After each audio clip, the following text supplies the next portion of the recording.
गौरी पुत्र गणेश भगवान की जय। श्री लक्ष्मी नारायण भगवान की जय। श्री उमापति शंकर भगवान की जय। अन्नपूर्णा माता की जय।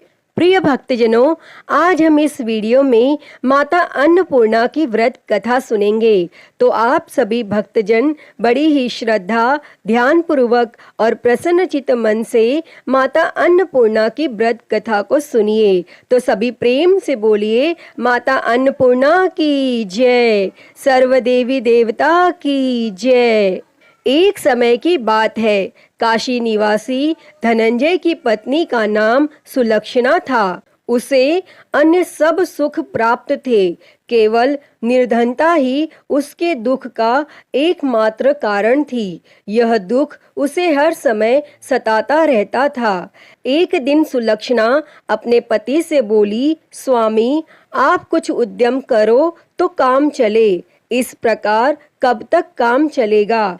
तब सुलक्षणा की बात धनंजय के मन में बैठ गई और वह उसी दिन विश्वनाथ शंकर जी को प्रसन्न करने के लिए बैठ गया और कहने लगा, हे देवाधिदेव विश्वेश्वर, मुझे पूजा पाठ कुछ आता नहीं है, केवल आपके भरोसे बैठा हूँ। और इतनी विनती करके वह 2-3 दिन भूखा प्यासा बैठा रहा और यह देखकर भगवान शंकर ने उसके कान में अन्नपूर्णा अन्नपूर्णा अन्नपूर्णा इस प्रकार 3 बार कहा।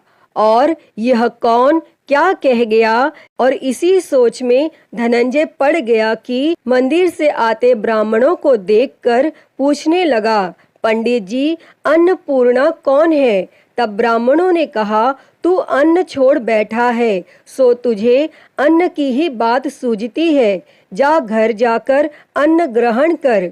तब धनंजय घर गया और स्त्री से सारी बात कही। तब वह बोली, नाथ, चिंता मत करो, स्वयं शंकर जी ने यह मंत्र दिया है, वे स्वयं ही खुलासा करेंगे। आप फिर जाकर उनकी आराधना करो। तब धनंजय फिर जैसा का तैसा पूजा में बैठ गया। रात्रि में शंकर जी ने आज्ञा दी और कहा, तू पूर्व दिशा में चला जा। और वह अन्नपूर्णा का नाम जपता जाता और रास्ते में फल खाता, झरनों का पानी पीता जाता। और इस प्रकार वह कितने ही दिनों तक चलता गया और वहां से उसे चांदी सी चमकती वन की शोभा देखने में आई, सुंदर सरोवर देखने में आया। उसके किनारे कितनी ही अप्सराएं झुंड बनाए बैठी थी, एक कथा सुनती और सब मिलकर माँ अन्नपूर्णा इस प्रकार बार बार कहती थी। और यह अगहन मास की उजेली रात्रि थी और आज से ही व्रत का आरंभ था। और जिस शब्द की खोज करने वह निकला था, वह उसे वहां सुनने को मिला।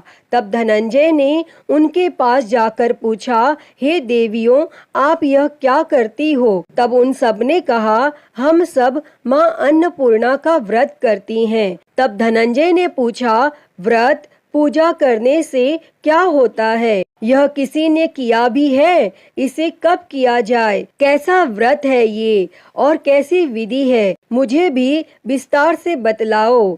तब वे कहने लगी, इस व्रत को सब कोई कर सकते हैं। 21 दिन तक के लिए 21 गांठ का सूत लेना चाहिए। 21 दिन यदि न बने तो 1 दिन उपवास करें। यह भी न बने तो केवल कथा सुनकर प्रसाद लें, निराहार रहकर कथा कहें। और कथा सुनने वाला कोई न मिले तो पीपल के पत्तों को रख, सुपारी या घृत कुमारी वृक्ष को सामने कर, दीपक को साक्षी कर, सूर्य, गाय, तुलसी या महादेव को बिना कथा सुनाए मुख में दाना न डाले। यदि भूल से कुछ पड़ जाए तो 1 दिवस फिर उपवास करें और व्रत के दिन क्रोध न करें और झूठ न बोलें। तब धनंजय बोला, इस व्रत के करने से क्या होगा? तब वे कहने लगी, इसके करने से अंधों को नेत्र मिले, लूलों को हाथ मिले, निर्धन के घर धन आए, बांझी को संतान मिले, मूर्ख को विद्या आए, और जो जिस कामना से व्रत करें माँ उसकी इच्छा पूरी करती हैं। तब धनंजय कहने लगा, बहनों, मेरे पास भी धन नहीं है, विद्या नहीं है, कुछ भी तो नहीं है, मैं तो दुखिया ब्राह्मण हूँ, मुझे इस व्रत का सूत दोगी? तब वे कहने लगी, हाँ भाई, तेरा कल्याण हो, हम तुम्हें अवश्य देंगे, ले इस व्रत का मंगल सूत्र ले। तब धनंजय ने व्रत किया और व्रत पूरा हुआ।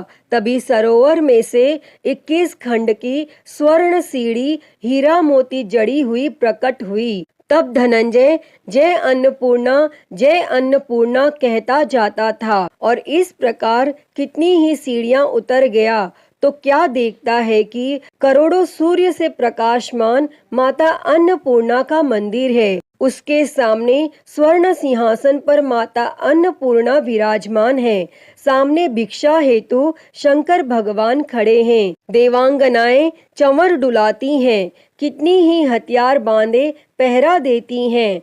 तब धनंजय दौड़कर जगदम्बा के चरणों में गिर गया। तब देवी उसके मन का कलेश जान गई और धनंजय कहने लगा, माता, आप तो अंतर्यामिनी हो, आपको अपनी दशा क्या बताऊं?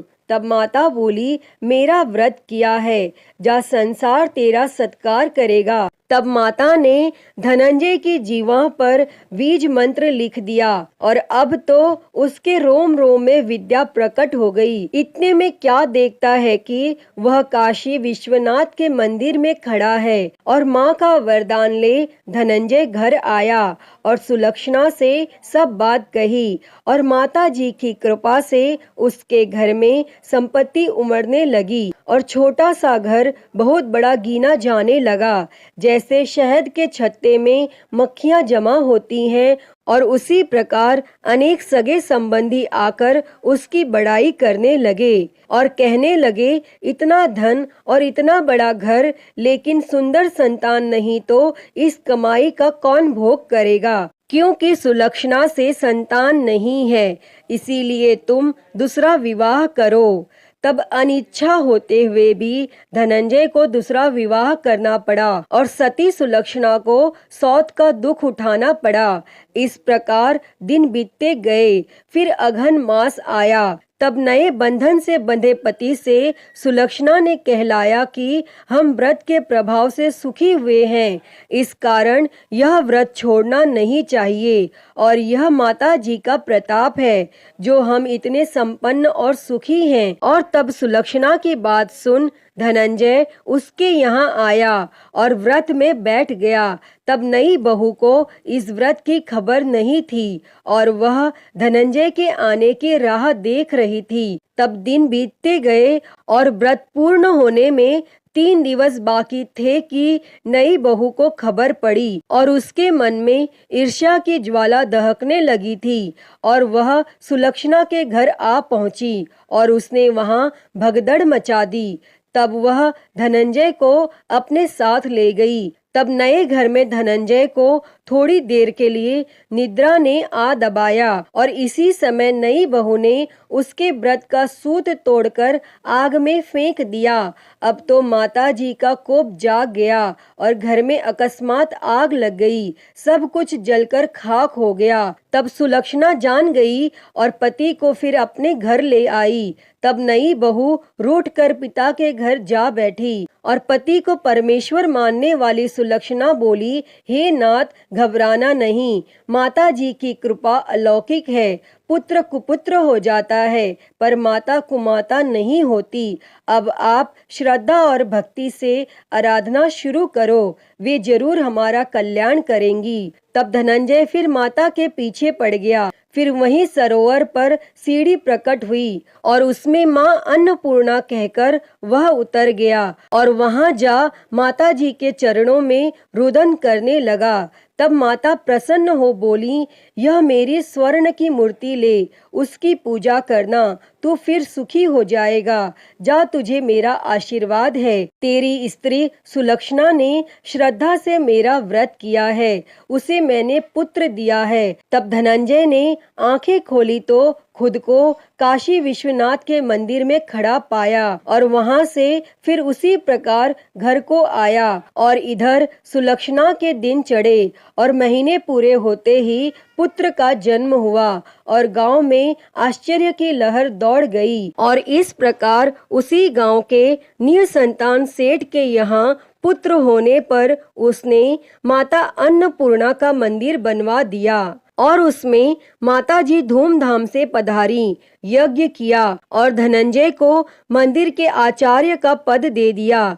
जीविका के लिए मंदिर की दक्षिणा और रहने के लिए बड़ा सुंदर सा भवन दिया। तब धनंजय स्त्री और पुत्र सहित वहां रहने लगा और माताजी के चढ़ावे में भरपूर आमदनी होने लगी। और उधर नई बहू के पिता के घर डाका पड़ा, सब लूट गया। वे भीख मांगकर पेट भरने लगे। और जब सुलक्षणा ने यह सुना तो उन्हें बुलावा भेजा और उन्हें अलग घर में रख लिया और उनके अन्न और वस्त्र का प्रबंध कर दिया। तब धनंजय, सुलक्षणा और उसका पुत्र माताजी की कृपा से आनंद से रहने लगे। अतः ही माता अन्नपूर्णा, जैसे आपने धनंजय और सुलक्षणा के भंडार भरे, वैसे ही इस कथा को कहते, सुनते और हुंकारा भरते सबके भंडार भरना। सभी के जीवन से गरीबी दूर कर उनके जीवन में धन संपत्ति और सुख समृद्धि देना।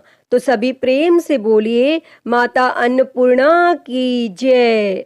प्रिय भक्तजनों, तो मैं उम्मीद करती हूँ कि आपको आज की यह कथा पसंद आई होगी और अगर वीडियो अच्छी लगी हो तो इसे लाइक करें, ज़्यादा से ज़्यादा शेयर करें और कमेंट बॉक्स में माँ अन्नपूर्णा की जय लिखना ना भूलें। और हरिहर भक्ति चैनल को सब्सक्राइब कर नोटिफिकेशन बेल को ज़रूर ऑन कर लें। हर हर महादेव। धन्यवाद।